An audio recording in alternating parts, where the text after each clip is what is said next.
मैं आज आपको अपने मित्र नीलेश की बहन नीलिमा और उसकी साली नीतू की आप बीती आप लोगों को बताना चाहती हूँ। कुछ दिनों पहले नीलेश ने मुझे बताया था कि उसकी बहन की मौत हो गई है। यह सुनकर मैं बहुत दुखी हो गई और मैंने उसकी मौत का कारण पूछा तो उसने मुझे पूरी घटना सुनाई। कुछ दिनों पहले नीलेश उसकी बहन नीलिमा और साली नीतू के साथ कहीं घूमने गए थे। नीलेश की बहन और नीतू दोनों बहुत अच्छी दोस्त थी। लौटते वक्त काफ़ी रात हो गई थी। रास्ते में उसकी बहन की तबीयत खराब हो गई थी। उसे काफ़ी ठंड लग रही थी।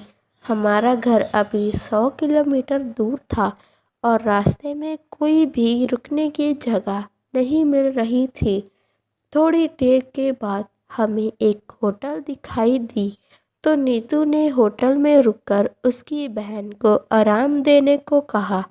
उस होटल के काउंटर पर हमने जब रूम के लिए पूछा तो उसने बताया कि सभी रूम फुल थे क्योंकि उस रास्ते पर केवल एक ही ढंग की होटल थी। लेकिन तभी होटल के मैनेजर ने बताया कि एक रूम खाली था, रूम नंबर 13। हमने उस समय अंधविश्वासी वाली बातों को ना सोचकर रूम ले लिया। जैसा कि आप लोग जानते हैं कि रूम नंबर 13 को अशुभ माना जाता है और कई होटलों में इस नंबर का कोई रूम नहीं होता है, लेकिन यह होटल कई साल पुराना था। जैसे ही वह तीनों उस रूम में गए तो उन्हें नेगेटिव एनर्जी महसूस हुई। उस रूम की कंडीशन तो ठीक थी लेकिन ऐसा लग रहा था जैसे बरसों से यहाँ कोई नहरें नहीं आया हो। उन्होंने कुछ ज़्यादा नहीं सोचा।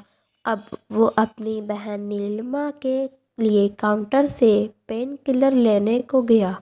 काउंटर से टैबलेट लेकर जैसे ही रूम में आया तो देखा कि उसकी बहन बालकनी में खड़ी बातें कर रही थी। नीलेश ने सोचा नीतू और उसकी बहन दोनों बालकनी में बातें कर रही है, लेकिन जैसे ही उसके पास गया तो उसकी बहन के अलावा कोई नहीं था। उसने उसकी बहन से पूछा कि तुम किससे बात कर रही थी, तो उसने सिर्फ सिर हिलाकर मना कर दिया। तभी नीतू वॉशरूम से आई। नीलेश घबरा गया कि अगर नीतू वॉशरूम में थी तो नीलिमा किससे बात कर रही थी। नीलेश ने नीलिमा को टैबलेट दी और सो जाने को कहा।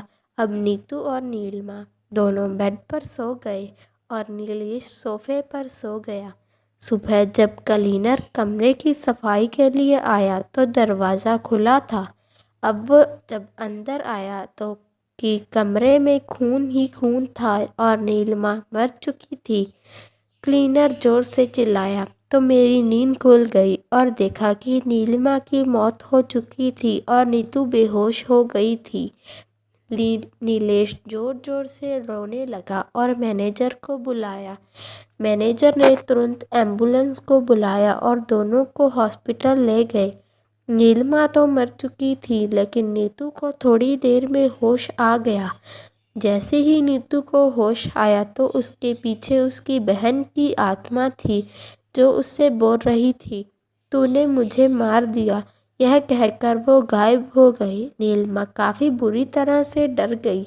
अब नीलेश ने नीतू से सारी घटना पूछी तो उसने बताया कि रात को जब मैं पानी पीने उठी रात तो देखा नीतू फिर से बालकनी में बैठी थी और कुछ बड़बड़ा रही थी और मैं जैसे उसके पास गई तो उससे पूछा कि वो क्या कर रही है, तो उसने मुझे ज़ोर से धक्का दिया और मेरा सर दीवार से टकरा गया और मैं बेहोश हो गई और उससे अलावा मुझे कुछ याद नहीं है।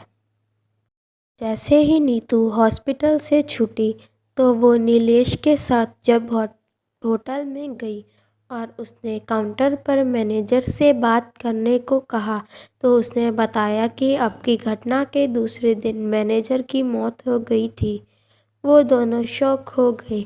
उन्होंने क्लीनर से माजरा समझने की कोशिश की तो उसने बताया कि आप जिस रूम में रुके थे वो प्रेत बाधित था और रात में वहाँ कोई नहीं रुकता है, लेकिन मैनेजर ने पैसों के चक्कर में रूम आपको दे दिया। इस रूम से पहले भी 2 मौतें हो चुकी हैं। अब सारी बात नीलेश को समझ में आ गई।